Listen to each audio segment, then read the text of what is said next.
Michael Smerconish program. So the Encyclical says, and this is interesting because, really in the big picture, we're talking a person who is not so dependent on science for that which he espouses, nevertheless relying on someone like you who is a scientist.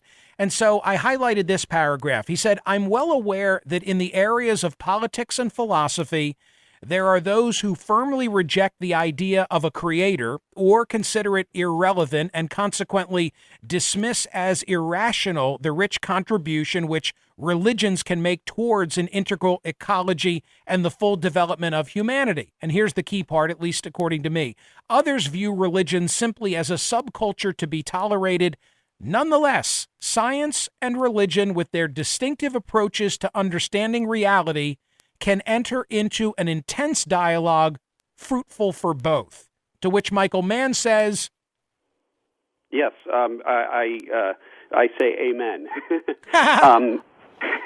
And let me say, what I found fascinating was, in addition to the fact that the pontiff does get the science right, he summarizes the overwhelming scientific evidence, and he does so in a way that's very faithful to what the science has to say, and that's not a coincidence. I mean, he consulted with the world's best scientists, and so while the Pope may not be a climate scientist, unlike many Republican political candidates from whom we've heard that refrain, well, I'm not a climate scientist. Well, the Pope at least knew to consult with the scientists, and he did so. And so it's a very strong document from a scientific standpoint. But what I was really struck by was that he, as a man of faith, obviously, and I, as a man of science, actually view this issue in a very similar way. To me, although obviously it's about the science, and it's about economics, and it's about policy and politics, fundamentally this is an issue of ethics, intergenerational ethics. What sort of world do we want to leave behind for our children and grandchildren? So he and I actually, in the end, find ourselves in the very same place, but coming from a very different vantage point. You say that he embraces the science. From the Encyclical released today, quote, a very solid scientific consensus indicates that we are presently witnessing a disturbing warming of the climatic system. And then further along, it is true that there are other factors such as volcanic activity, variations in the Earth's orbit and axis, the solar cycle.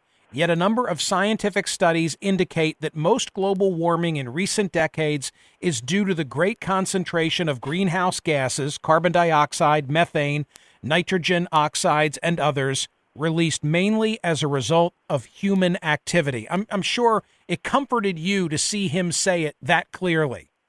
It did, although interestingly enough, and there's a great article about the science behind the Encyclical in today's New York Times by Justin Gillis, and I'm quoted in that article pointing out, actually in response to that exact passage, that if anything, the Pope was overly conservative, because if you look at what the IPCC, the Intergovernmental Panel on Climate Change, has to say, if you look at the latest available science, the conclusion is that we are responsible, most likely, for all of the warming, not just some of it, not most of it, but all of it, because natural factors like volcanoes and solar output, changes in solar output, which the pontiff refers to in that passage, those have actually been pushing us in the opposite direction. They have been acting to offset some of the warming that would have otherwise taken place because of the increase in greenhouse gases.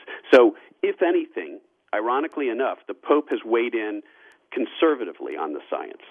Never have we so hurt and mistreated our common home as we have in the last 200 years. You looked at temperatures over 1,000 years. What's so special about the last 200?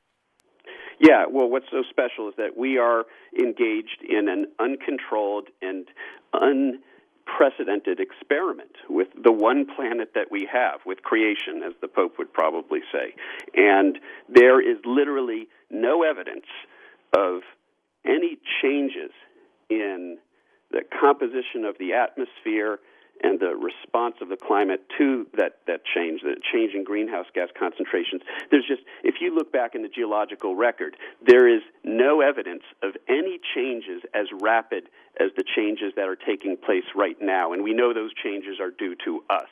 And so it isn't just how warm the planet is getting, but the rate at which we are changing the climate, a rate which likely exceeds the adaptive capacity, not just of human beings, but of all other living things. And the Pope gets that, and that comes across very clearly in the document, that it would be a deeply unethical act on our part to put in danger all of creation through this ongoing exploitation of fossil fuels.